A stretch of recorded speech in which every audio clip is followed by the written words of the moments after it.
Hello everyone, welcome back to my channel. ఈరోజు మనం ఈ వీడియోలో అనకాపల్లి జిల్లా నెక్కపల్లి మండలానికి చెందిన వేంపాడు గ్రామంలో గల వెంకటేశ్వర స్వామి ఆలయాన్ని దర్శించుకోబోతున్నాం. ఈ గ్రామం NH16 పక్కన ఉంది. NH16 పక్కన ఉన్న వేంపాడు సెంటర్ నుంచి ఈ ఆలయానికి 1.4 కిలోమీటర్ల దూరం ఉంటుంది.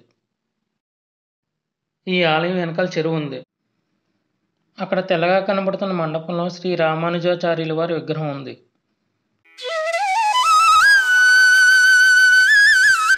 ఇది ఆలయంలోకి ప్రవేశించడానికి ఉత్తరం వైపు ఉన్న ద్వారం.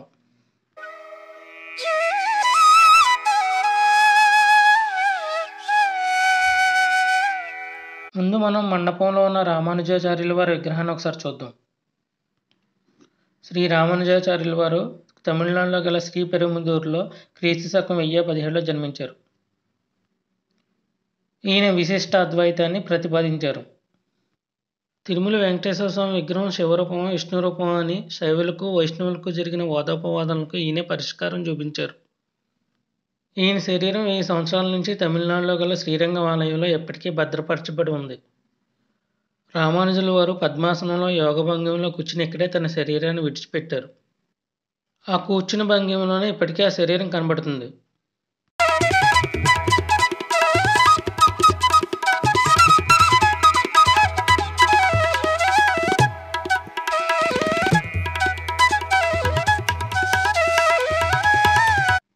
ఆలయం బయట వేప చెట్టు ఉంది.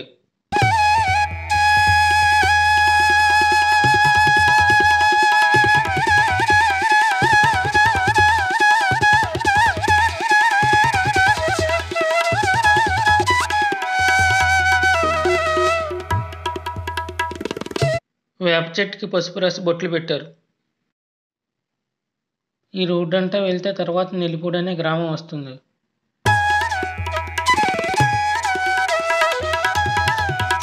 ఇది ఆలయం ఉత్తరం వైపు, ఇది ఆలయం తూర్పు వైపు. ద్వారానికి అటుపక్క ఇటుపక్క ద్వారపాలకులు జయ విజయులు ఉన్నారు చూడండి.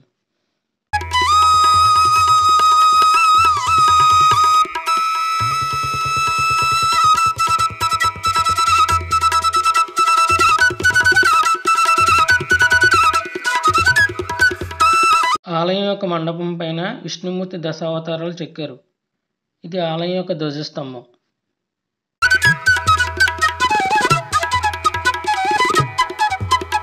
నేను మధ్యాహ్న సమయంలో వెళ్ళడం వల్ల ఆలయం మూసివేసి ఉంది. నేను 1995 నుంచి 97 వరకు ఈ ఊర్లోనే 4th, 5th క్లాసులు చదువుకున్నాను. అప్పట్లో రోజు సాయంత్రం పూట దర్శనానికి వచ్చేవాడిని. ఇక్కడ ఎంతో ప్రశాంతంగా ఉంటుంది. ఆలయం వెనకాల చెరువు పక్కన పెద్ద మర్రి చెట్టు, ఇదంతా చూడడానికి ఎంతో అందంగా ఉంటుంది.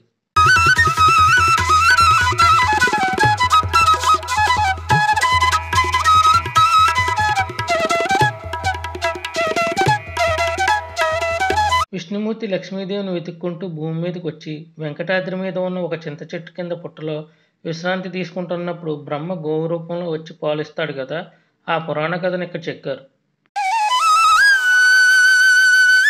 ఇది ఆలయం యొక్క విమానము.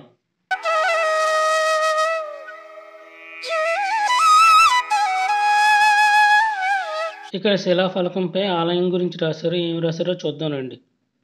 చేకూరు సీతారామరాజు గారి జ్ఞాపకార్థమై కుమారుడు శ్రీ సూర్యనారాయణరాజు దంపతులచే నిర్మించబడింది. శ్రీ అలివేలు మంగా సమేత స్వామివారిని 1981వ సంవత్సరం మే 9వ తేదీ శనివారం ఉదయం 9:14 శ్రీ చేకూరు సూర్యనారాయణరాజు దంపతులు ప్రతిష్ఠించారు అని రాసి ఉంది. అంటే ఈ ఆలయాన్ని నిర్మించి 43 సంవత్సరాలు అవుతుంది. మీరు ఈ ఊరు వచ్చినప్పుడు స్వామివారిని తప్పకుండా దర్శించుకోండి.